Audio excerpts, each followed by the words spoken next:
What's going on, guys? As you can see, we are going to be looking at more underwater footage of these dice, or I guess Urchin style baits. These ones all float. They're all like a TPE material. And you'll get something similar to what you see a lot on tour. If you guys want to see more videos like this, make sure you leave a like and subscribe. I should have a lot more videos like this coming out in the future. Alright, so let's get started. First off, we have the Porcupine by Queen Tackle. This one is the Baby 8. I think they do have other sizes. This is just the one that I could get my hands on right now. So it's a little tiny finesse bait, but you should get the idea of what it's like as a bigger one as well. More of your traditional style of porcupine or your urchin bait. Next, we have the one that I'm the most excited to look at, the AROS or AROS Mankai. I'm not exactly sure how to pronounce that, but it is an elastomer bait. You can see it's got all these little tiny appendages that put off a ton of action just sitting in my hand. And it's got two different sizes actually of appendages on there. It's kind of like I don't know, like a pyramid, like offset thing. I don't know, it's very interesting. I'm thinking it'll do really well underwater because you can see how much spring it has. Just back and forth. It always goes back to where it was, so we'll see how that looks underwater. We have the Fish or Die Anomaly. This one's kind of like a hybrid between urchin and the traditional dice. It has silicone strands as well as the elastomer construction there too. So it does float. I actually did test it to make sure it does float.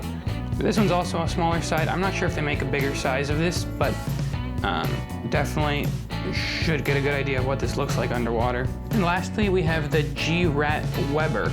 This one is another TPE bait. It's less rigid on the appendages, but it's got a ton of appendages. So it should be definitely something to check out. I wonder how those appendages are going to stack up compared to that AROS one or AROS, just because these appendages are a lot more flimsy.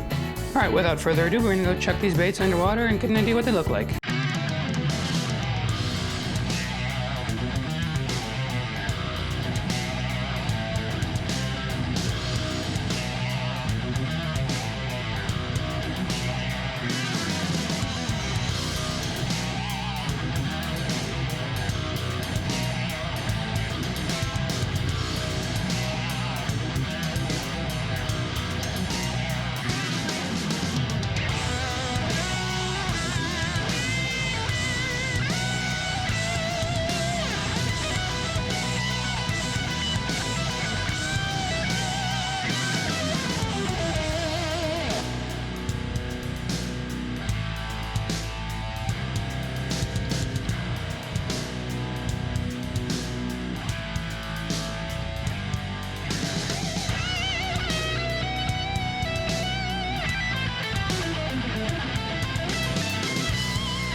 This is just a little simple thing I made.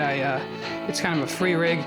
Definitely you would probably try a little bit different things testing it out for fish, but this is just what I did to quickly do a little bit of a tank showcase. So I took a 1/8 ounce drop shot weight and cut it in half, or a little bit more in half, because these baits really don't need a lot of weight for them to get to sink. I want it to be more neutrally buoyant than actually sinking fast.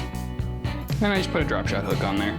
This would definitely work for catching fish, but I think you could test out different things. I know a lot of people like to do a treble hook and different kinds of rigs.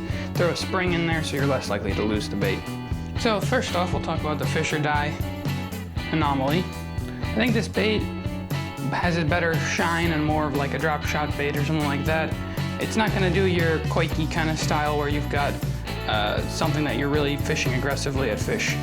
You could definitely do it, but I think it's not really as dialed as that. Although it does have very good action, so I could see it being a very good bait in different applications. The Baby 8 from Queen Tackle has that Hag's prickly pear vibe.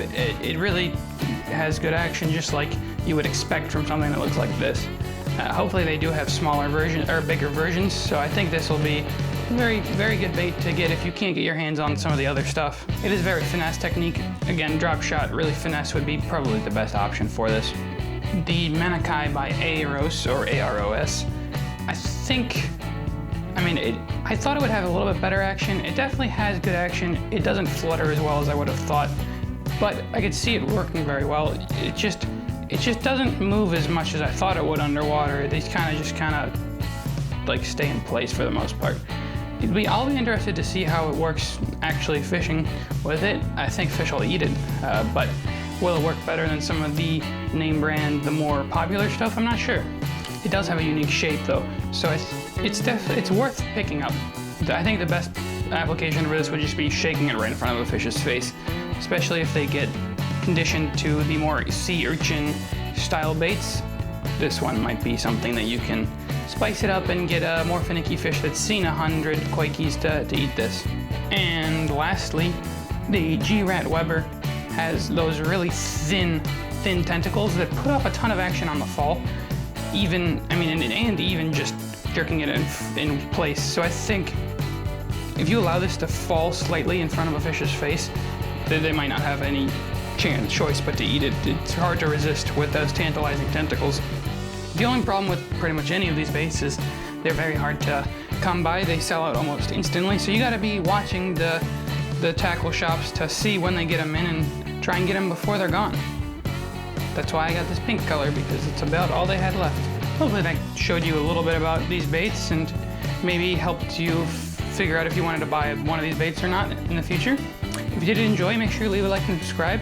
As I said, I'm having a lot of videos like these that should be coming out in the future, so leave any comments down below what you think I should do next, what you think about these baits, or anything else that you feel like you want to let me know. So with that, I'll see you guys in the next one.